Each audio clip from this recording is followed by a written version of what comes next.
Good evening. Let us discuss today's important current affairs. The important headlines from the last few days are Supreme Court have given stern remarks on governor's power to withhold the bills after being passed by Legislative Assembly. Supreme Court have actually passed all the 10 bills which were sent to the president by the governor of Tamil Nadu. Between January 2020 and April 2023, the Tamil Nadu Legislative Assembly passed 12 bills, including several bills on appointment of vice chancellors in state universities. The Tamil Nadu governor R.N. Ravi delayed his assent, creating a legislative deadlock. After the state repassed 10 of these bills on November 18, 2023, and those bills were resent to the governor. Then the governor referred all the 10 bills to the president according to 201. Governor have the power to reserve the bill to the president according to Article 201. Here, Tamil Nadu governor reserved the bills for the president which were actually repassed. Again, they were passed. 2 times they were passed by the State Assembly of Tamil Nadu. Then the state government of Tamil Nadu filed a writ petition in the Supreme Court alleging violation of constitutional principles and misuse of office by the governor. And the bench have given strong observations. Governor's indefinite delay on the bills amounting to pocket veto, violating constitutional conventions. The governor do not enjoy absolute veto or pocket veto in the Indian context. Withholding assent and referring all bills to the president was declared as illegal and liable to set aside. The governor showed scant respect for judicial precedents, previous judgments, and constitutional conventions. The Supreme Court ruled that all the bills kept pending for an unduly long time could be deemed to be assented. Supreme Court have used its powers under Article 142 for complete justice. Supreme Court can issue special directions or orders under Article 142 for complete justice and thereby upholding legislative supremacy by passing all the bills which were presented, deemed to be passed by all the bills are deemed to be passed. The 10 pending bills were declared to have received assent using powers under Article 142.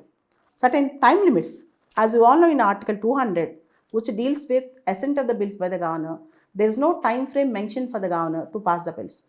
But Supreme Court have set specific timelines for this governor's gubernatorial action. 1 month to reserve a bill for the president. So governor should take 1 month to reserve the bill for the president. 3 months if the assent is to be withheld against the advice of the Council of Ministers. So if you wanted to go against the advice of the Council of Ministers also, maximum period of 3 months. So here, with this judgment, the Supreme Court strengthened the federal principles, reinforced constitutional morality, clarified the constitutional practices and other things. This is considered as a landmark judgment given by the Supreme Court on governor's powers, particularly when there was a deadlock over the bills between the governor and the government. This is an important news that is coming up. The next important news that is coming up is Bodh Gaya controversy. Buddhist monks under All India Buddhist Forum have been protesting, demanding the repeal of Bodh Gaya Temple Act BTA 1949, citing that Hindus are dominating. There was a Hindus' dominance in the temple's management. This has reignited a long-standing debate over religious autonomy, cultural heritage, and minority rights. The current demands of Buddhist monks are full control of Mahabodhi Mahavihara by Buddhists, repeal of BTA Act, Bodh Gaya Temple Act 1949, and allegation of symbolic representation of Buddhists in a sacred Buddhist shrine. And there is a perception of cultural misappropriation and violation of religious autonomy. Now the Buddhists are demanding that they should get their space with respect to Bodh Gaya Temple Act. And Buddhists are saying Hindus are dominating and the entire structures are being used by Hindus for Hindu practices. Actually, Bodh Gaya is a Buddhist site. Their claim is that. The other news that is coming up is with respect to Waqf Amendment Act. The Waqf Amendment Act 2025, which seeks to amend Waqf Act 1995, which regulates the administration of Waqf properties in India, has been passed. Actually, last year the bill was sent to Joint Parliamentary Committee. There was a huge furor, there was a huge uproar over the bill. Most of the Muslim communities are saying that it is taking away, the new act is taking away the rights of Waqf board and thereby introducing government's dominance and collectors' dominance with respect to Waqf properties. Not only that, the Muslim properties have a lot of sacred and charitable properties should be governed under Article 26 of the Indian Constitution. Article 26 of the Indian Constitution says religious denominations have the right to establish their religious institutions and right to administer their property. According to many Muslim activists, this Article 26 is being violated. Not only Article 26, Article 25, Article 26, all the religious freedom articles, not only that, Article 14, 15 are also being violated with respect to Waqf Act. Many petitions are filed against the Waqf Amendment Act 2025 in the Supreme Court. Now Supreme Court is delving with the issue. The next important news that is coming up is from Prime Minister's Mann Ki Baat. In Prime Minister's 120th episode of Mann Ki Baat, Modi ji applauded the efforts of Adivasi women of Vutnur, Telangana for producing mahua or Ippa Puvu Laddus, an iron-rich nutritious supplement. These laddus are being prepared and distributed under ITDA, Integrated Tribal Development Agency. The Ippa Puvu Laddu, commonly known as Mahua Laddu, is a traditional nutrition-rich food made using mahua flowers. Traditionally consumed by Adivasi communities in central and southern India, the mahua flowers are now being harnessed in Telangana's Adilabad district as a part of nutrition and livelihood intervention for tribal women and children. So, Ippa Chettu or mahua tree is very famous in Telangana, and Adivasis with that flowers prepare laddus. They are very rich, iron rich, nutrition rich, and they are antioxidants also. The next important news is coming up from Mexico. Junk food was banned in Mexico. The Mexico model, and also if you observe the global reflections, many countries are taking stern action against junk food. As global obesity and lifestyle diseases are being at surge, countries are reconsidering their food policies. A significant step has been taken by Mexico, which enacted a nationwide junk food ban in schools to tackle its childhood obesity and diabetes crisis. So, Mexico have many obese cases in Latin America. Childhood obesity is a national crisis in Mexico. One third of Mexican children are overweight or obese. Processed snacks and sugary drinks contribute to nearly 40% of children's daily calorie intake. Rising type 2 diabetes and non-communicable diseases is seen in Mexico. Not only in Mexico, right now in many countries like UK, America, in many countries now they are launching Eat Right movement, similar movements as we have launched in India. In India also we have launched Eat Right movement. If you observe, America's new health minister is also warning against junk food in America. Make America healthy again. There was a new movement in America called MAHA, Make America Healthy Again. The newly appointed health minister or health secretary is against ultra-processed food in America. In the present economic survey in India 2024-2025, the government of India also proposed an extra tax or tariff on ultra-processed food in India. The next important news is coming up from BIMSTEC. 6th BIMSTEC Summit completed. The 6th BIMSTEC Summit was held in Bangkok, Thailand under the chairmanship of Thailand. The theme of 6th BIMSTEC Summit is Prosperous, Resilient and Open BIMSTEC. Key outcome is they have adopted Bangkok Vision 2030, and India and Thailand also elevated their ties to a strategic partnership during his visit. Narendra Modi have met Thailand King and Thailand Prime Minister also. Coming to BIMSTEC. BIMSTEC means Bay of Bengal Initiative for Multi-Sectoral and Technical and Economic Cooperation. Bangladesh, Bhutan, India, Myanmar, Nepal, Sri Lanka, Thailand are the members of BIMSTEC. BIMSTEC was founded in 1997. And right now, BIMSTEC population is 1.7 billion. BIMSTEC country's total GDP is 5.2 trillion. The next important news is coming up from Telangana. Warangal's Chapata chili or tomato chili got GI tag. This is the 18th GI tag for Telangana. Warangal's Chapata chili, also called as tomato chili, cultivated in Telangana, has recently been granted the geographical indication tag, marking its 18th GI tag product for Telangana and third agricultural product after Banginapalli mango and Tandur red gram. A geographical indication (GI) is a designation used on products with a specific geographical origin and possessing qualities or reputation due to its place of origin.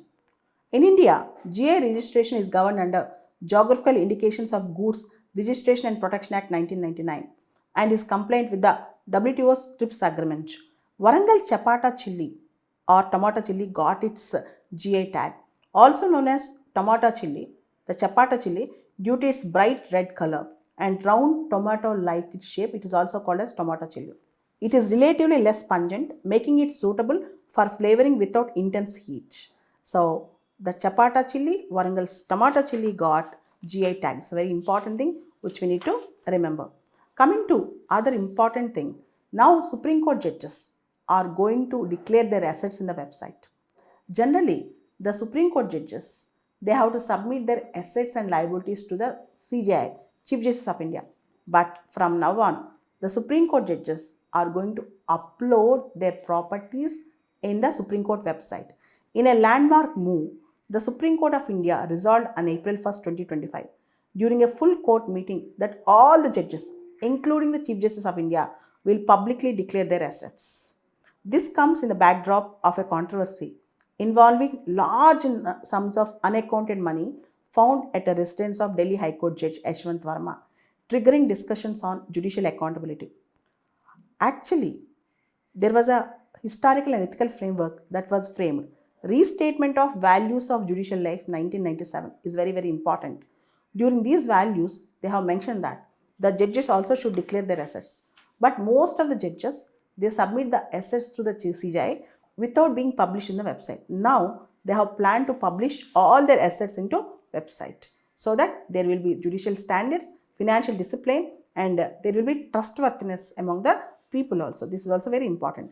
Coming to the other important news, Hungary withdrew from International Criminal Court. You all know ICC was formed through Rome Statute. International Criminal Court was formed through Rome Statute. ICC is not an organ of UN. Though International Criminal Court have a functional relationship with UN, ICC is not an organ of UN. So now Hungary has announced its withdrawal from International Criminal Court, that is from the Rome Statute. This announcement came hours after Israeli Prime Minister Benjamin Netanyahu, who is under ICC arrest warrant, arrived in Hungary for a state visit. The move is perceived as a political move or politically symbolic gesture, challenging the authority of the International Criminal Court mechanisms. We should also know that India, Pakistan, America, all these countries are not the members of International Criminal Court. They are not the members of Rome Statute. International Criminal Court deals with war crimes, crimes against humanity, genocide, crimes of grave concern. And recently you all know that International Criminal Court have given arrest warrant against Benjamin Netanyahu, have given arrest warrant against Vladimir Putin and most important officials. So Hungary announced that it is coming out of ICC, International Criminal Court. This is a very important thing. International Criminal Court was formed out of Rome Statute. This is also we should know. Coming back, recently, Prime Minister Narendra Modi have inaugurated new Pamban vertical lift railway bridge. The new Pamban bridge, inaugurated with the Prime Minister in April 2025, is India's first vertical lift sea bridge.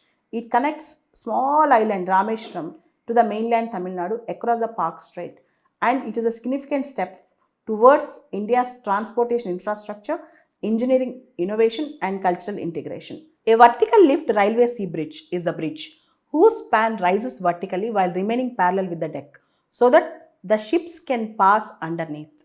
It's an engineering marvel, the first of its kind in India, vertical lift railway sea bridge. The next important news that is coming up, Prime Minister Narendra Modi visited Sri Lanka. Prime Minister Narendra Modi undertook his first visit to Sri Lanka in his third term in April 2025.